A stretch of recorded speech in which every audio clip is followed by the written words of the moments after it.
October থেকে সংস্কারের পরশ লালবাড়ির গায়ে। কিন্তু একদিকে যখন নতুন সাজে সাজতে প্রস্তুত লালবাড়ি, তখন তার প্রতিবেশী লালদিঘি বা পিছিয়ে থাকে কেন? ঐতিহাসিক এই লালদিঘিকে নতুন রূপে সাজিয়ে তোলার উদ্যোগ নিলেন মুখ্যমন্ত্রী মমতা বন্দ্যোপাধ্যায়ের নির্দেশ। 1 বছরের মধ্যে সাজিয়ে ফেলতে হবে লালদিঘিকে, নতুন রূপে তুলে ধরতে হবে পর্যটকদের সামনে।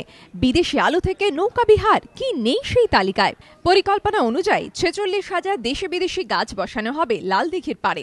নানা ধরনের আলো দিয়ে সাজানো হবে লালদিঘিকে। দিঘিতে ছাড়া হবে 1 টন মাছ। লাইট অ্যান্ড সাউন্ডের মাধ্যমে তুলে ধরা হবে কলকাতার ইতিহাস। এবার থেকে লালদিঘিতে নৌকা বিহারও করা যাবে, পার্কিং এর ব্যবস্থাও থাকবে। লালদিঘির মাঝে থাকবে ফোয়ারা। 40 ফুট উঁচু এই ফোয়ারার দেখা মিলবে দূর থেকেই। দিঘির পার মাথানো হবে পরিবেশ বান্ধব উপাদান দিয়ে।